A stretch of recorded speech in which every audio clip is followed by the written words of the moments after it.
We're live. Mark, we're ready. Okay, I'm unmuted. You all had to unmute me. First of all, I'm Mark Morial, proud to serve as President and Chief Executive Officer of the National Urban League. I want to thank all of our friends and allies for joining for this very important virtual town hall. I want to welcome those from across the nation within the Urban League movement, within the civil rights family, within the family of federal servants who are employees and workers. And we want to thank all concerned who've joined for this conversation today. I also want to thank all of you who've been part of this Fair Budget Coalition, which from the very beginning is an effort to assemble and coalesce strong voices in favor of a fair federal budget. We fought the big, ugly bill. We were not successful, but we fought the big, ugly bill because of its ugly impact on people all across the nation, working people, federal employees, communities of color, just plain folk in rural, suburban, and urban communities across the nation. Those cuts, those cutbacks really struck at the heart of the American value system. The idea that in order to provide tax relief for the most wealthy and well-off Americans, billionaires, less than 1,000 of them, we sacrifice healthcare, we sacrifice investments in human needs for hundreds of millions of Americans. The value proposition is warped behind the big ugly bill. Now we face this current crisis. And I want to frame it as, yes, America, we are in a constitutional crisis. And we're in a constitutional crisis because of the bending of the rule of law, the bending of constitutional norms, the intrusion of the executive branch on the legislative branch's prerogatives and power. We must keep this in mind as we navigate through this very troubling discussion. What's the point with the, quote, shutdown and the constitutional crisis? When OMB, in violation of law, begins rifts and firings of federal employees because of a government shutdown, they have infringed on the rule of law, they've infringed on constitutional norms, and have sought to victimize and punish hardworking public servants who work in the departments and agencies of our government for a political fight that's happening in the Congress of the United States. That is number one. Number two, it is my perspective that the government shutdown is being used by the GOP and its allies as a ruse. The intent here is to cut health care. The intent here is to hurt people. The intent here is to repeal, piece by piece, the Affordable Care Act, the expansion of Medicaid, the tax credits, all of the supports that have narrowed health disparities, that have moved this nation towards a more perfect union, and that have begun to recognize that for Americans today, healthcare is no privilege, it is a right. That movement is being bent back by this cynical effort to use the shutdown to achieve the goal of restricting and limiting healthcare. That is what is at stake. Let us not be distracted. Speaker Johnson, interestingly, is saying we'll negotiate later. We'll negotiate later, but Americans are making healthcare decisions today. Americans are confronted with open enrollment decisions right now. 20 million Americans are getting notices of skyrocketing health care costs. So you know the facts. We know the facts. We want to rally public opinion. We have got to place pressure on the Congress.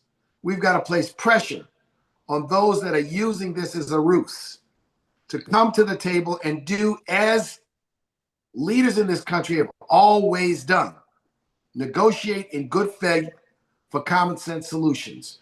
We cannot yield. We cannot be intimidated. We cannot be fearful while healthcare for babies and children and mothers and seniors are being cut.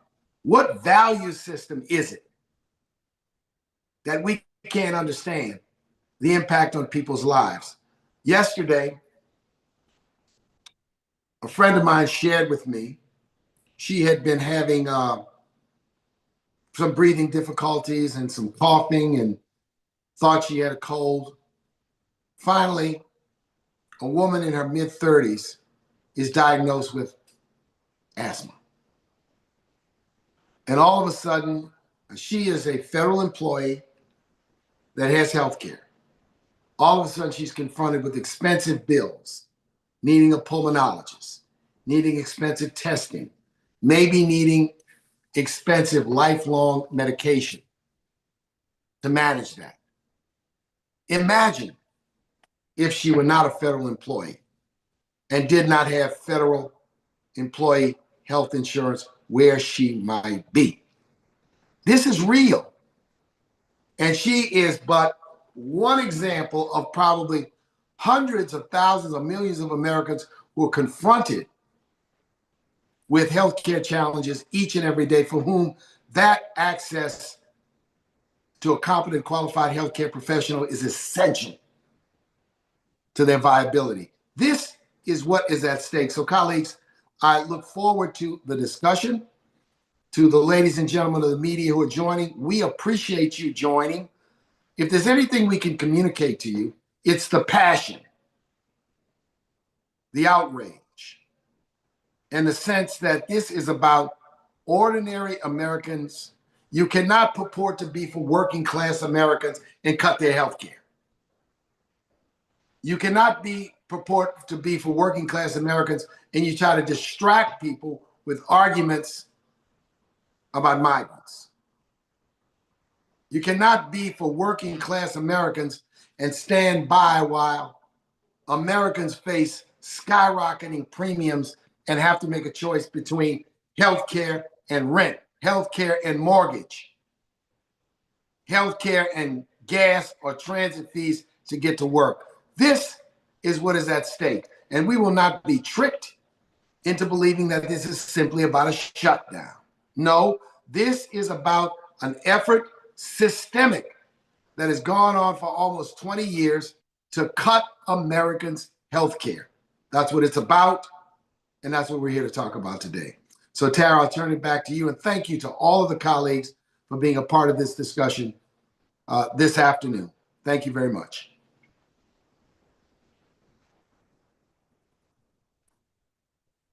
Thank you, Mark. We're going to turn it over now to Everett Kelly, who's the National President of the American Federation of Government Employees. Mr. Kelly, over to you. Thank you so much, okay? And thank everyone for being here. I want to thank the National Urban League for shining a light on an issue that too often get discussed in political terms, but rarely in human ones. A government shutdown isn't just a headline. It's a breakdown. And in some circles, we might say it's a shakedown. You know, it's what happens when Congress fails to do its most basic job, and that is fund operations and keep our country running. And when that happens, millions of Americans feel the consequences, starting with 2 million civilian federal workers who serve in every community in this nation.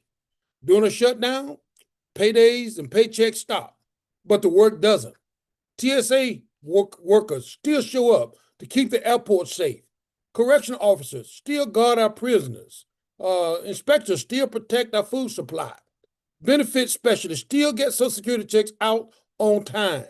But they don't do it without a paycheck, wondering how they're covering rent or groceries while being told that work is essential, right? And those times, you know, is when people stand together. And those that are sent home and so-called the non-accepted employees, they are left sitting on the sidelines, locked out of their job that they love and a duty that they take pride in, because political games in Washington have turned into collateral damage. Now, shutdowns ripple far beyond the federal workforce. What happens is Families delay child care payment. Small businesses near federal facilities lose customers. The local economy, especially Black and brown communities where public service jobs have long been a ladder to the middle class, take the hardest hit. The truth is, a shutdown undermines the very idea of good government. It disrupts veterans and their benefits, delays housing assistance, stalls environment protection, and threatens the safety net of communities that they rely on the most. It sends a message to the public service. The act of caring for our fellow citizens through service in government, it doesn't matter. But we know it does matter. It matters to the single mom who is at HUD, getting help, helping families keep a roof over their head. It matters to the scientists at the CDC that's tracking the next public health threat. It matters to the park ranger making sure that our shared treasures stay open and protected. And that's why the American Federation of Government Employees and partners like the Urban League are standing together to say enough. Enough is enough, because when federal workers can do their job, America works, and it works efficiently. I say this so many times because we do the job so well, many times it goes unnoticed. Because when we take care of the veteran like we're supposed to take care of the veteran, it goes unnoticed. When we make sure that, our food is safe to eat, it goes unnoticed. When we make sure that the airs that we fly through is safe, it goes unnoticed. The only time people really pay attention to what the federal worker does is when something go awry, when something go wrong. But these are dedicated employees that want to do their job, and they do it with pride, and I'm proud of that. I'm proud to represent them, and I'm proud to stand with the National Urban League, in fighting these issues. So I'm here. I look forward to the discussion. I'll try my best to answer any question that one might have at any point. Thank you so much, Mr. Kelly, for framing the real human impact, the impact on the federal workers. We know we're going to hear from a couple of federal workers later on in today's town hall. But for now, I'd like to turn it over to Janet Murguia, President and CEO of Unidos US, to share some remarks with us. Janet, over to you. Thank you so much. And I just want to thank National Urban League and Mark for bringing us together at this critical time. Over the last 9 months, we've seen the Trump administration systematically target specific communities, especially the Latino and Black communities, abuse its power, and unnecessarily and unlawfully deploy military personnel to American cities across the country. I just can't overstate the alarm, the fear, the terror, and the outrage because of the blatant government overreach we have seen in cities like Los Angeles, Washington, D.C., Chicago, and Portland, and that other cities have been threatened with in recent weeks. The rights of millions of people in this country, including U.S. citizens, have been violated by indiscriminate and excessive enforcement tactics and raids. And the economic effects of these unnecessary and un-American militarization of our communities are profound. In DC, restaurants and other businesses have suffered steep declines. In Chicago, major events have been canceled. Parents in Los Angeles are keeping children home from school, and families are staying away from houses of worship and even medical appointments. Our normally vibrant, lively communities full of active and resilient small businesses that support local economies and pay taxes are being silenced by this threat. The military's role is to defend our nation, not to patrol our neighborhoods. It's a violation of our most fundamental norms as a nation and an onerous and needless burden on our troops and on taxpayers to have the Trump administration deploy the military against its own citizens. Any effort to normalize military involvement in immigration enforcement or routine law enforcement threatens the very foundation of our democracy and puts us all at risk.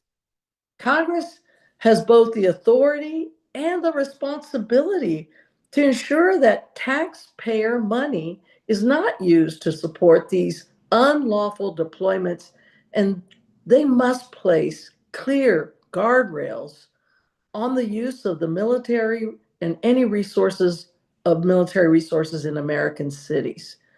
We all want to feel safe in our communities, but the law matters and how we get there matters as well. What the Trump administration is doing is making all of us less safe. As you know, today marks 2 weeks since the federal government shutdown began. So it's important that while we advocate for much needed congressional oversight of these military deployments, we also call for any funding package to protect affordability and access to health care. Mark said it very clearly. We understand that this is a ruse to try to undermine the accessibility to healthcare to so many and offer tax credits to the wealthy. The majority of Americans disapprove of Trump's decision not only to deploy troops to cities at a rate of 68% in a recent CBS News poll, and the majority of Americans, 78%, in a recent Kaiser Family Foundation poll, want to see the federal government extend the tax credits for Affordable Care Act marketplace. Congress must address this looming healthcare crisis created by this reckless cuts in the Republican-passed budget law from earlier this year. Tens of millions of Americans, including millions of Latinos, count on the Affordable Care Act, Medicaid, SNAP, and other government programs to access affordable health care, put food on the table, and take care of their families. The federal government should be working to expand economic opportunities, lower costs, and make housing more affordable. Latino voters made it clear that we care a lot about the economy and access to affordable, being able to afford goods that are basic and necessary. The economy has not gotten better. Now more than ever, families need a federal government that will work for them, not a government shutdown and disruptions to critical services, not massive increases to their healthcare costs, and certainly not military personnel patrolling their neighborhoods. Together, we must fight and continue to fight to protect our civil rights and the rule of law, to protect access to and the affordability of healthcare, and to ensure families have an opportunity to prosper. That's what today's press conference is about, and I'm honored to be joined by so many distinguished leaders and so many impactful organizations. Thank you so much. Thank you, Janet, for everything that you shared and for stressing the important need of guardrails in appropriations to protect our communities. We're going to hear next from Siobhan Arline Bradley, the President and CEO of the National Council of Negro Women. Siobhan, over to you. Thank you so much, and to the National Urban League family, Mark, and all of our colleagues, Janet, with the Fair Budget Coalition. Thank you for the opportunity to share with you. I want to be very clear that Congress has failed in this moment. They failed to pass a continuing resolution that has caused a shutdown of services and a shutdown of the hearts of our people. Government services, federal employees being furloughed, and other disruptions have made a massive impact and have implications on this country's operations. Now, despite the efforts of the Democratic minority to negotiate and add protections specifically around healthcare, the current majority has refused to negotiate and continues to keep the House closed. I want to be very, very clear. The federal workers have been furloughed for the last 14 days. 750,000 federal workers are on furlough, with more continuing to work without pay. And many federal workers that we serve and that are across this country have been put in a financial risk as a result. I speak in this moment for Black women who at this point in time make up over 12% of the entire federal workforce. And with the initial DOGE cuts in the beginning of the year, we saw over 270,000 jobs that were lost during the DOGE transition. And now we know with the new threats of the administration in the middle of a shutdown to potentially terminate more people, more Black women and more Black families will lose their employment. Black Americans are disproportionately impacted by the shutdown because 1 in 5 African Americans are a part of the federal workforce. And the halting of services that will continue to put Black communities at risk concerns us in this coalition. This is why NCNW is responding. We are going to be hosting a virtual job fair for Black women who were formerly employed by the federal government or have lost their jobs, or any family who is in this situation that knows about NCNW. You are welcome to log on October 22nd, 12 noon virtually for a job fair. Why are we doing this? Because we understand that direct services are needed for all Americans and yes, for Black women and their families. As we continue in this fight, I want to also highlight something specific for you, and that's the Affordable Care Act premium tax credits, which are set to expire at the end of this year. I want to be very, very clear. These tax credits increase the amount of financial assistance that's already eligible. Hear me, it is already eligible for those enrollees in the marketplace. However, with the intended cuts, we will see a double whammy: the loss of a tax credit and our citizens being on the hook for rising premiums. Now, what does that look like in clarity? I want you to know that we've seen from the Kaiser Family Foundation analysis that research has shown us the federal government has seen subsidy numbers go down, where enrollees have saved $700 in 2024. And it brought down their annual premium payment by almost $1,000. But without these tax credits, annual payments in 2024 would average 75% higher than the previous year, resulting in about $1,593 for these premiums.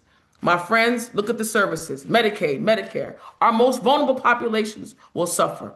Services like women, infant, and children, which is WIC, SNAP, the Supplemental Nutrition Assistance Program, we will see payment delays. And payment delays means people suffer. One of my biggest concerns also is around the Head Start program, which is now impacted because on October 1st, we know that 8 out of 1,600 programs are going to lose their funding up front, which means 7,500 children immediately have now lost services that were available for them for the last 2 weeks. What are we saying today? I want to close with this. The work of this coalition is intentional. Our goal is to activate and move our country towards getting to a solution. This is not the time to play politics. It's not the time to play politics with the hearts and minds of our young, of our seniors, and those that need us the most. And I caution that we have not seen the worst if we don't act now.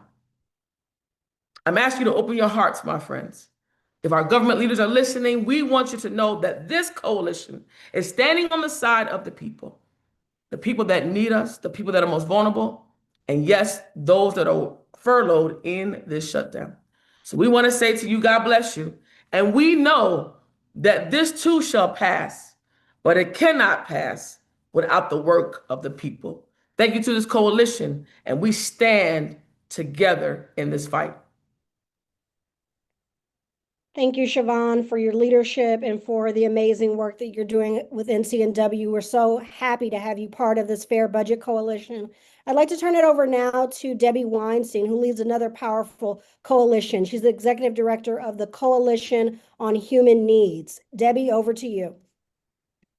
Thank you so much, President Mark, and other leaders, for the honor of joining with the heroic labor, civil rights, and human needs leaders we're hearing from today.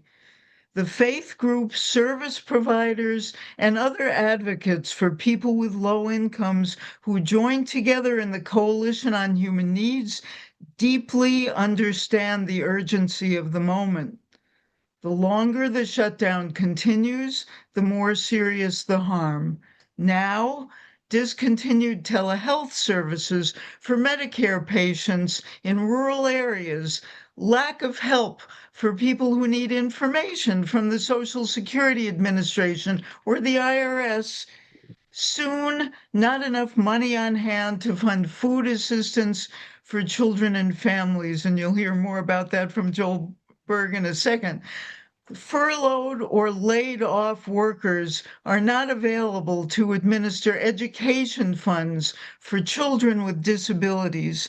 Federal workers are going without pay, and thousands more are being fired.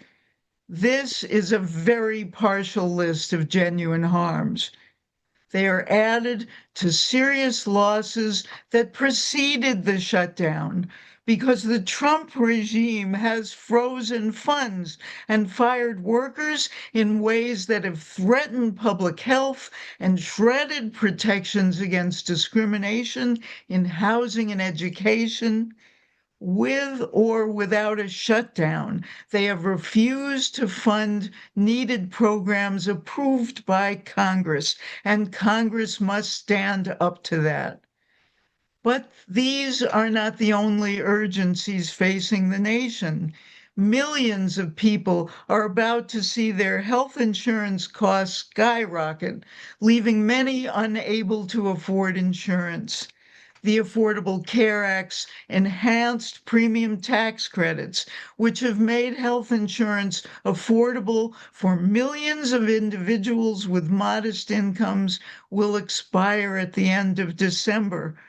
But Congress, which refused to include these tax credits in its multi-trillion-dollar pile of tax breaks, mostly benefiting the rich, must act much sooner than that.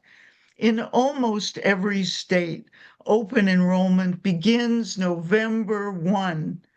If Congress fails to act now, people will see their rates double on average, even more in many states. In Georgia, a typical couple could see premiums rise from $699 to $2,764 per month. That's nearly quadrupling. Congressional Budget Office has estimated that over a period of years, 4 million will become uninsured, about 1 million in the first year. Republican leaders in Congress have said, we can talk about the ACA tax credits later. Now we should just pass a stopgap spending bill and reopen the government. But the situation is too urgent for that. People's health is at stake. Members of Congress should get back to work to meet 3 urgent needs now. Extend the ACA tax credits, require that bipartisan funding enacted by Congress is spent, that autocratically frozen or canceled funds or for programs be made available now, and reopen government with funding levels adequate to prevent cuts. That is what our people need and our democracy demands. Thanks. Thank you, Debbie. That's surely what the people need and deserve. And I'm going to turn it over now to Joel Berg, who is the president and CEO of Hunger Free America. Joel, over to you. Thank you, Tara. Thank you, Mayor Morial, and all the people at the National Urban League who put this together, and to all my amazing colleagues. Hunger Free America is a nonpartisan organization. That means we don't take sides in campaigns. We don't endorse one party or oppose another party as a party. But that doesn't mean we have to be blind to legislative governmental reality. That doesn't mean there are 2 sides of whether today is really a Tuesday. That doesn't mean there are 2 sides of whether today is really October 14th. And that doesn't mean that there are 2 sides of who shut down this government and why. As a nonpartisan organization, I can say the facts are pretty clear. The Republicans shut down this government because they did not want to negotiate fairly to find a bipartisan solution as required by the Senate rules. And let's be clear, Some say, well, the Democrats in the Senate voted against a resolution to reopen the government. Well, every Republican in the Senate voted against a Democratic resolution to reopen the government while restoring health care for tens of millions of Americans. And they say, for those of you non-long, so the House passed a clean continuing resolution. Well, that was for 7 weeks. On my calendar, again, a year is 52 weeks. They have a whole year to plan for a budget. And the fact that they haven't proposed, no less passed, a year-long budget shows their irresponsibility. And now they refuse to convene. So get this, members of the House of Representatives, including Republican members of the House of Representatives who forced this shutdown, are refusing to work, but they still get paid. And yet the very same people are insisting essential federal workers, the backbone of our government, along with the furloughed workers, they're mandating that essential federal workers work without getting paid. The people being paid for non-work are mandating that workers work without pay. It's just insane. And just a few words on the hunger background.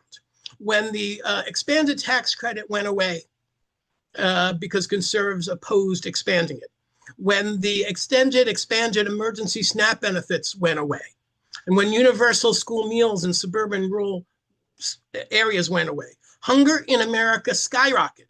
According to USDA, when they were still measuring this data, between 2021 and 2023, the number of Americans in food insecure homes increased by 40%.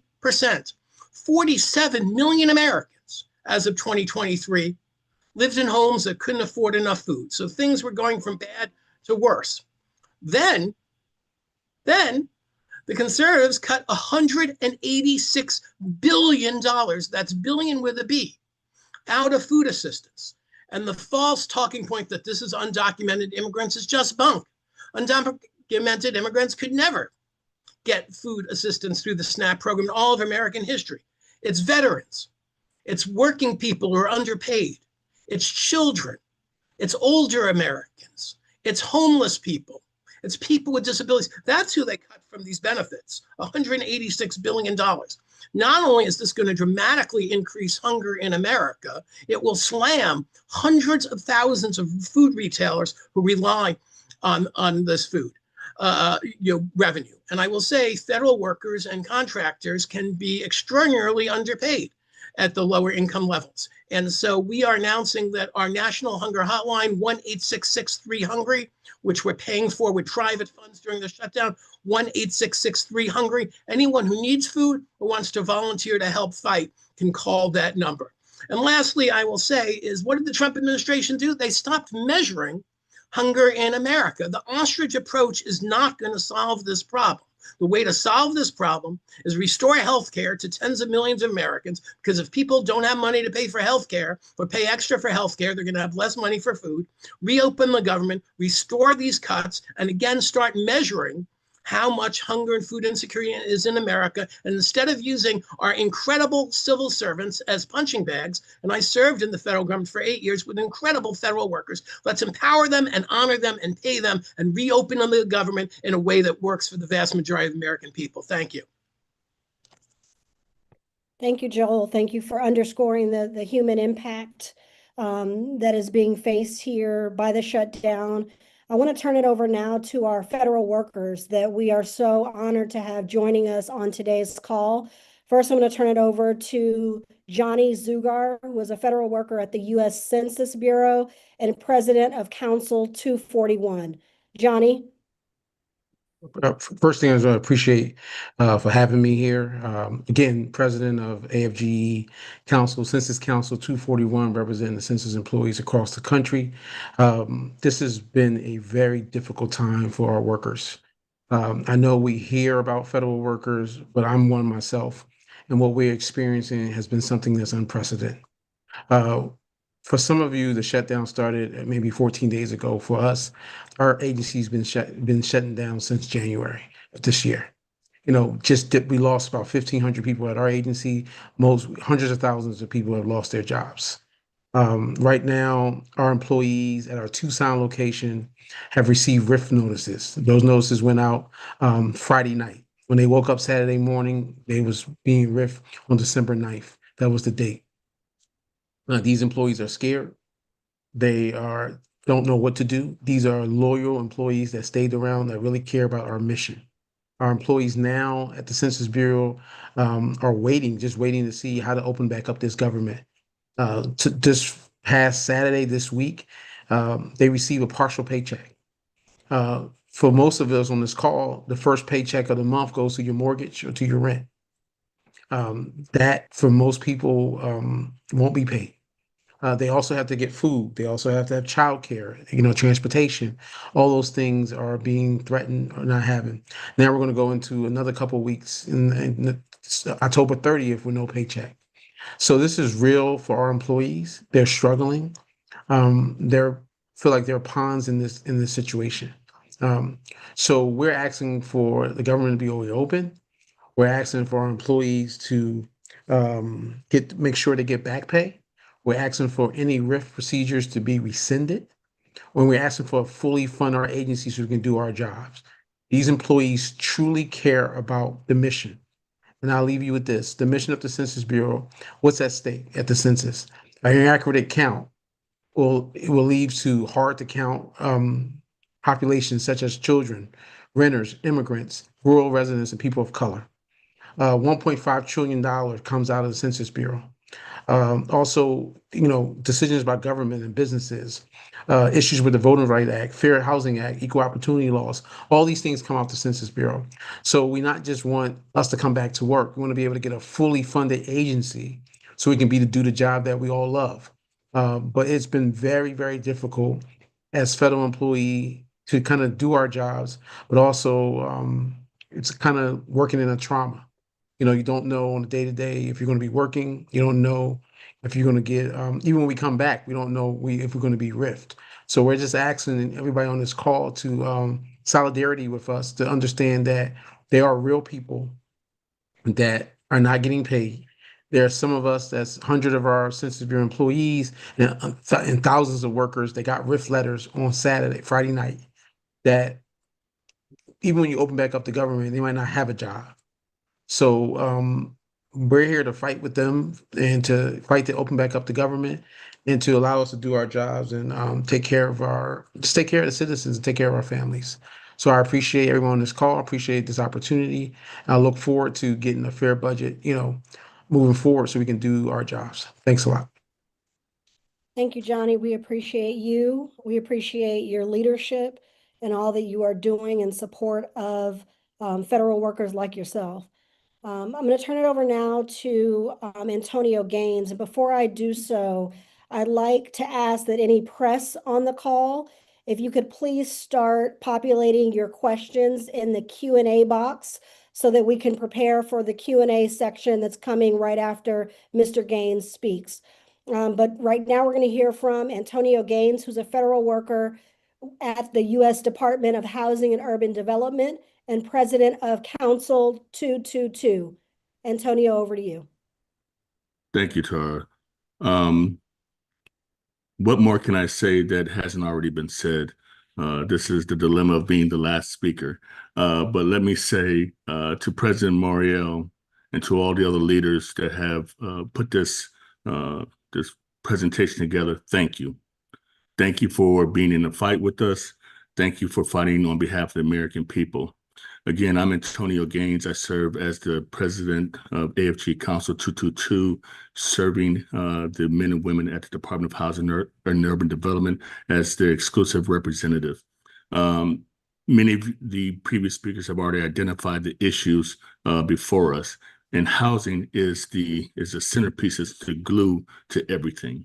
Affordable, safe, decent housing is essential in today's society. Let me level set for you what's happened at the beginning of the year, just to jog everyone's collective memory. We had an administration come in on January 21st of this year and immediately started talking about cutting the federal workforce. Specifically at the Department of Housing and Urban Development, we had approximately 8,300 employees, of which 5,000 I represent. They started slashing employees and intimidating and bullying them with no analysis done, but simply a goal to cut government in half. They did no study of which program areas are working, which ones needed improvement, no assessment, just a political whim. We then fast forward, and we from that point where we lost approximately 2,400 individuals through what they call DRP1 and DRP2, the Deferred Resignation Program. We now find ourselves in a furlough because of Congress's inability to come to a consensus on a fair budget. During this time, the president doubles down and says we're firing, or a reduction in force, essentially firing people during a furlough. How cruel and inhumane is that? So now that takes the total number of individuals at my agency down to 3,000 people. So essentially, the Department of Housing and Urban Development has been slashed in half. What does this mean to the everyday American that receives benefits from the Department of Housing and Urban Development? It means our FHEO division, Fair Housing and Equal Opportunity Department, will not be able to investigate and enforce and prosecute violations of housing discrimination. It means our public and Indian housing departments that provides vouchers for public housing assistance to the most vulnerable communities among us will not have safe and decent housing because they fired hundreds of inspectors. It means that the community community planning development program area at HUD no longer will have individuals to issue grants and review grant applications to award to those organizations and cities that want to provide economic development to the local communities. It means we will have a workforce whose morale has already been pushed to the limit, that will not be able to keep pace with the work that they have enjoyed doing for so many years. These are very profound issues, coupled with the other issues that have been already touched upon by the previous speakers. So it is essential that we continue to support federal workers, that we continue to raise awareness as to how the shutdown is impacting the American public writ large, and I'm thankful for that. So what can we do? What can the average viewer do for us in helping us with this, with sounding this alarm? Contact your member of Congress, irrespective of your political leanings. Contact your member of Congress and ask them to do their jobs and reopen this government back up. It's for the benefit of the country. I want to also impress upon the viewers of this presentation, with a quote from Dr. King: "The ultimate measure of a man is not where he or she stands during moments of comfort and convenience, but where he or she stands during challenge and controversy." Can't think of a more appropriate group of individuals than public servants that have demonstrated where they stand during times of inconvenience and controversial times. This is one of the most extremely controversial times in recent history. So I want to personally thank my colleagues at the Department of Housing and Urban Development, thank my colleagues in the federal and other federal agencies, thank the external stakeholders that have joined us today in raising awareness and for the incredible public work that you guys, you all do as well. So with that, President Morial, again, thank you to you and your team for putting this together. Ms. Murray, thank you for facilitating this, and to all of the participants, again, thank you for the work that you do, although I'm sure it doesn't go widely noticed, but I notice it, and I'm sure others appreciate, the beneficiaries of your respective organizations appreciate what you do. So thank you, Tara. Thank you so much, Antonio, for everything that you're doing. Mark, we have one question from the press that I see now, and I just want to solicit and ask any others who have questions to please put them in the Q&A box. Mark, the question that we have is: minorities and women entrepreneurs rely heavily on the Small Business Administration, which is paralyzed during a shutdown. For a community working to close the racial wealth gap, what is the long-term cost of blocking access to these vital resources? Well, first of all, let me thank the person who asked that question. And let me also just thank you, Tara, and the team at the Washington Bureau for organizing this Fair Budget Coalition Town Hall. And once again, thank all the participants. It goes without saying that you almost have a Katrina or COVID catastrophe that is man-made, politician-made. And if access to the Small Business Administration's resources are going to be cut off, it's catastrophic. It's going to cost jobs. Many of these entrepreneurs, particularly women, Latino, Black, Asian entrepreneurs, operate on very, very tight margins, and the support of the Small Business Administration and the other agencies is crucial. This is about economic development. When you cut off the pipeline, when you cut off the resources, it's going to have a multiplier effect and a ripple effect through the economy. The impact of this shutdown and the recalcitrance of the GOP members, one thing that was said on this call that I want to go back to is that the root of this has been the failure to pass a budget by the GOP, which has majority control, to pass a long-term one-year budget. And in its place, they want to pass a draconian continuing resolution, which continues the agenda of the big ugly bill. Let's not be tricked by legislative maneuvering, mechanics, and minutia.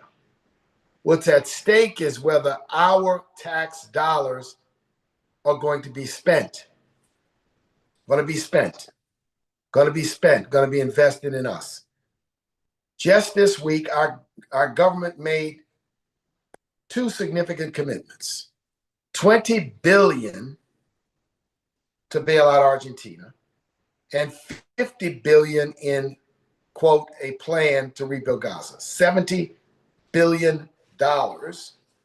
Not here to debate the merit or the demerit of any of this, but to say it was priority enough, but not keeping vital services open, not maintaining health care for Americans, not maintaining paychecks for hardworking public servants and employees. Where is our value system and our priorities in a nation in 2025 as we move towards the 250th anniversary of this nation? Where are we? Practical things are at stake, but long-term thoughts about who we are as a nation. Tara, are there any other press calls? Yes, there's one other question, and I want to just note we do have some of the speakers still on the call. If you want to direct this to any of Yes, them. of course. But the question is, what should be the standard for a responsible government? In the face of repeated shutdowns, is it time to consider structural or legislative changes that prevent the weaponization of the budget process for political leverage? I will say this: if members of Congress were treated like the American federal worker, were in a shutdown, they did not get their paychecks, that might incentivize them to move. They're treated as essential employees. By the way, maybe perhaps why. I don't know if Janet or Everett or Debbie or any of you or Siobhan, if you all want to add in response to that, just please raise your hand, take the floor.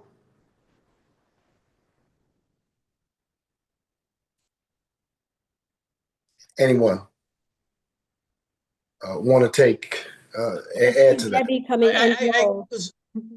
I just want to agree that obviously, if members of Congress didn't get paid themselves, they'd be a little more sympathetic.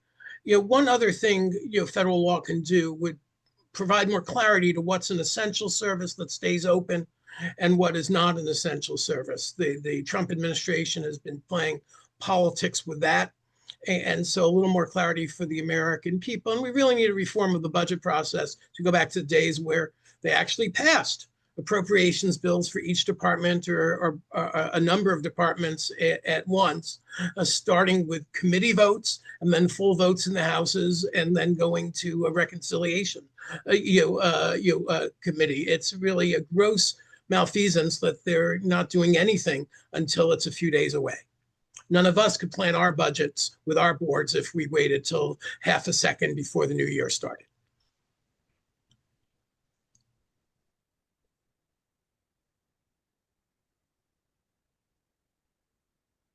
I could add just one little bit that yes, there are certain changes in law that would be helpful that have been outlined.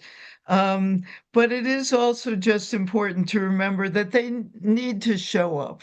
And so for the House, and Mark raised this, for the House to decamp and refuse to even come back, voters have to hold them accountable for that.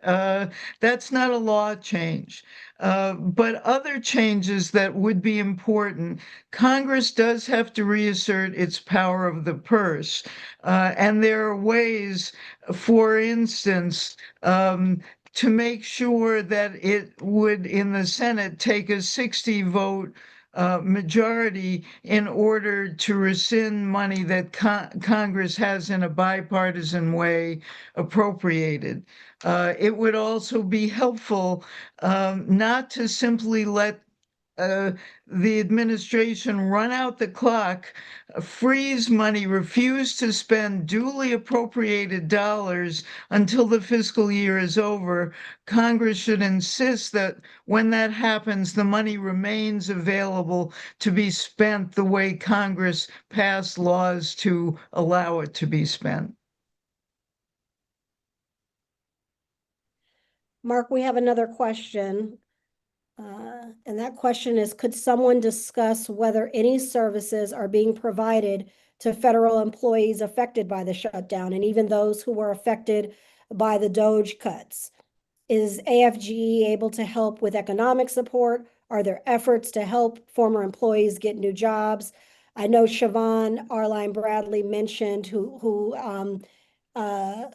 spoke earlier, mentioned about the job fair that she and NCNW are hosting, but Johnny, Antonio, Mark, don't know if you have anything else you want to add there. Antonio, I see your hand raised. Thank you. AFGE has been trying to do a number of things to ameliorate the harm caused by DOGE and the DRP1 and DRP2, as I previously mentioned in my remarks. But we don't have the financial capacity to do a number of things. But we do have a website where we're asking the American people to give donations. One of the things that we see from important financial institutions, for example, USAA and Navy Federal, they recognize that we've been long-standing members of their financial institutions. They're offering assistance. But bear in mind that this administration inappropriately used the Administrative Leave Act by allowing these individuals that were bullied into retirement or leaving the federal government to stay on the rolls until September 30th. So many of them are just now coming off the payrolls and finding themselves in the same position that those that did not take the option that are now furloughed. And so we're trying to do an assessment as to see how we can continue to identify other resources through other nonprofits that are available to assist many of the veterans that are in our ranks, many of the individual disabilities that are within our ranks. So if we don't have the direct capacity to assist them from AFGE's national coffers, we're trying to point them into the direction of other organizations that that provide the services that they may need. And I'll say this just to add, any federal employee that comes to an Urban League affiliate across the nation will do our best to provide whatever services we provide to them. And we provide a wide range of services. We also provide a referral service to other agencies within a community. So federal employees, we will support you to the extent that we can. Great. Thank you, Mark. I don't see any other questions. So if you want to close us out. Yeah, let me close. Thank all the speakers. Thank the people in the media. Thank those who've joined us from across the nation. And certainly, Tara, once again, to you and the Washington Bureau and those who put the good hard work into the Fair Budget Coalition. The work continues. The work of the Fair Budget Coalition continues. We will continue to educate. We will continue to organize. And where necessary, we will continue to agitate. Because the goal is to put the American people first. The goal is to put the men and women who work as public servants. We should respect them and we should honor them, whether they are members of our family or in our circle or not. And so we're going to continue to work and we're going to continue to struggle. So until next time, we'd encourage the media who have joined us, please feel free to stay in touch with us through our communications team and our Washington Bureau for further updates, for further comments. And certainly through us, you can gain access to anyone who was on this call or anyone you can go to directly. We all are here to continue to add public education to this crisis. Thank you very much for joining us. Have a great day.